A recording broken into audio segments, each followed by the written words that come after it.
Bright Tuty. Every student matters. Basically polynomials का बच्चों जो जनरल फॉर्म होता है, तो अगर P फॉर पॉलिनोमियल हम लिख लें तो P ऑफ x, अगर हम x वेरिएबल की बात करें, अब आप पूछेंगे कि सर ये वेरिएबल क्या होता है, आज मैं वह भी डिस्कशन करने जा रहा हूं, तो मेरे लेक्चर को ध्यान से जरूर सुनते रहिए। कहीं ना कहीं यह आपका जो एक फाउंडेशन है बहुत स्ट्रांग करेगा आने वाले टाइम के लिए। तो बच्चों अगर हम एक पॉलिनोमियल P ऑफ x हमने ले लिया और इसके जनरल फॉर्म की बात करें तो इसका जनरल जो फॉर्म होता है an एक्स एन होता है। उसके बाद अगले पार्ट को लिखें तो ए एन माइनस वन और एक्स एन माइनस वन, फिर अगले पार्ट को लिख लें तो ए एन माइनस टू और एक्स एन माइनस टू। इसी तरीके से अगर हम आगे चलते जाएं बच्चों, ठीक है, तो देख लीजिए ए टू और मान लीजिए एक्स टू बच गया। फिर अगर हम लिखें तो ए वन, फिर लिखेंगे एक्स वन, और फिर अगर अगले पार्ट में हम लिखते हैं तो क्या दिखते हैं हमारे पास ए जीरो बच जाता है। तो कहीं नहीं कि पॉलिनोमियल को जो जनरल फॉर्म जो है, हम इसी फॉर्म को क्या कहते हैं, पॉलिनोमियल का जनरल फॉर्म कहते हैं। अब कहीं ना कहीं बहुत सारे आपके दिमाग में क्वेश्चंस आ रहे हैं कि सर आपने क्या लिख दिया sir, a n x n, a n minus one, x n minus one, ठीक है, एंड लास्ट तक चलते चलते कहाँ पर पहुँच गए हम, ए एन तक, ए जीरो तक पहुँच गए। तो अगर हम बच्चों बात करें यहाँ पर, तो ये जो सारे के सारे जो हमने लिखा a n x n, that means कि जो हम लिखा ए एन एक्स एन लिखा, उसके बाद क्या लिखा ए एन माइनस वन और एक्स एन माइनस वन, ठीक है, फिर हमने क्या लिखा ए एन माइनस टू और क्या लिखा एक्स एन माइनस टू। बच्चों इन सारी को जो हमने ये सब सारे एक्सप्रेशन जो लिखे हुए इन्हें ही हम क्या कहते हैं, टर्म्स कहते हैं। दैट मीन्स आई होप कि टर्म्स आप समझ गए हैं, ये सारे के सारे क्या हैं, टर्म्स हैं।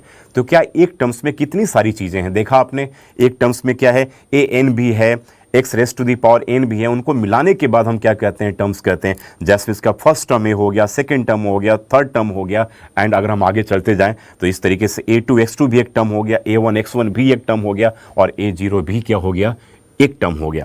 तो इसमें अब हम देखते हैं इन सारी चीज़ों को हम क्या कहेंगे, टर्म्स कहेंगे।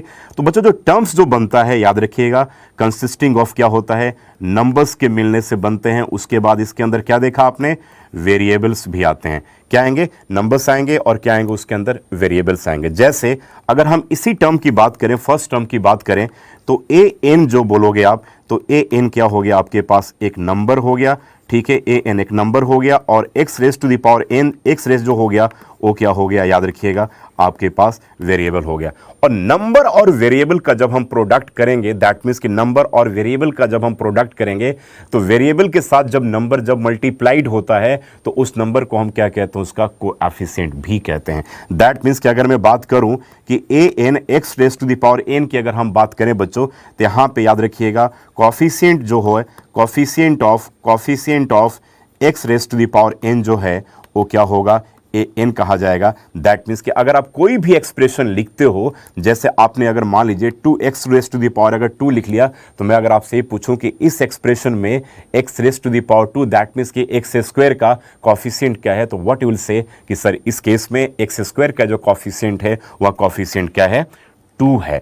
दैट मीन्स कि क्या देखा आपने कि कोएफिशिएंट जो होगा वो कि जब भी होता है वो क्या होता है, वेरिएबल का क्या होता है, प्रोडक्ट होता है। अब आप मुझसे पूछेंगे कि सर ये वेरिएबल क्या होता है, आप क्या पूछेंगे कि सर ये वेरिएबल क्या होता है। तो वेरिएबल को हम कैसे डिफाइन करेंगे, तो ध्यान रखिएगा, एक तो वेरिएबल की बात हम करेंगे कि वेरिएबल बेसिकली क्या होता है, ठीक है। तो दो चीज़ें आएगी, एक तो वेरिएबल की बात हम करेंगे और एक बात करेंगे हम किसकी, कांस्टेंट की बात करेंगे। किसकी बात करेंगे, कांस्टेंट की बात करते हैं। आपने देखा होगा कि जब आप वॉल्यूम सरफेस एरिया चैप्टर अपने छोटे क्लासेस में जब किया था, तो उस केस में सरकमफेरेंस निकालने के लिए हमारे पास आता था। दैट मीन्स कि मान लीजिए मैं अगर आपसे एक क्वेश्चन पूछूं कि अगर आपके पास किसी भी सर्कल का जो रेडियस गिवन है, दैट इज मान लीजिए कि 1 सेंटीमीटर गिवन है, तो आप उसके पेरीमीटर को फाइंड कीजिए या सरकमफेरेंस को फाइंड कीजिए। तो आप क्या कहते थे कि सर 2 पाई आर से हम क्या करेंगे, सरकमफेरेंस को फाइंड करेंगे।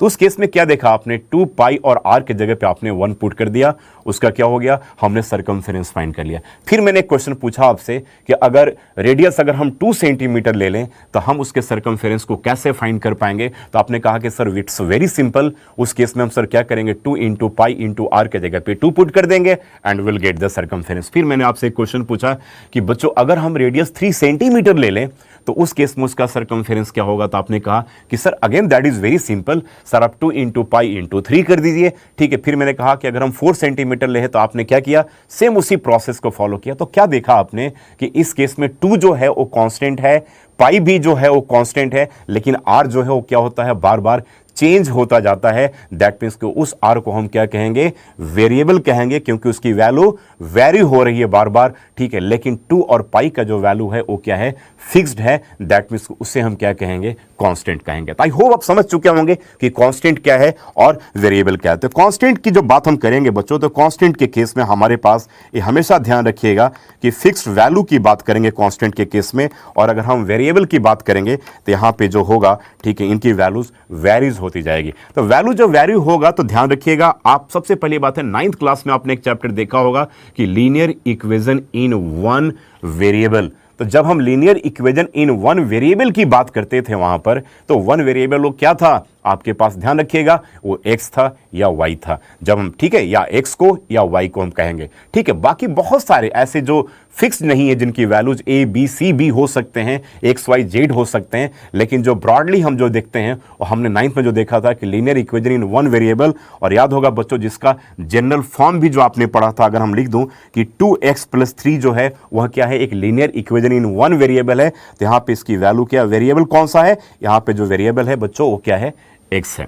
तो क्या देखा इस तरीके से वेरिएबल क्या है, इस तरीके से कांस्टेंट क्या है, और किसी भी पॉलिनोमियल का जो जनरल फॉर्म होगा, ध्यान रखिएगा, an xn an-1 xn-1, last में हम चलते जाएंगे और सबसे जो लास्ट का टर्म है हमारे पास क्या बच जाएगा, कांस्टेंट बच जाएगा। दैट मीन्स कि इसी की अगर हम बात करें, इसी फॉर्म पे कोई हम बड़े इक्वेशन की अगर लिखने की अगर हम बात करें बच्चों, तो इस केस में हमारे पास मान लीजिए कि 2x⁵ + 3x⁴ plus x³ - 5x² plus 6x and plus क्या हो गया 7। अब क्या देखा आपने कि ठीक है, सारे के सारे जो नंबर्स हैं, यहाँ पे 2 जो हो गया, 3 जो है दैट इज यहाँ पे 1 है हमारे पास, यहाँ पे 5 है, यहाँ पे 6 है, और लास्ट में क्या बच गया, ये कांस्टेंट। ये सारे के सारे कांस्टेंट है, और ये जो x जो हो गया क्या हो गया, वेरिएबल हो गया, ध्यान रखिएगा।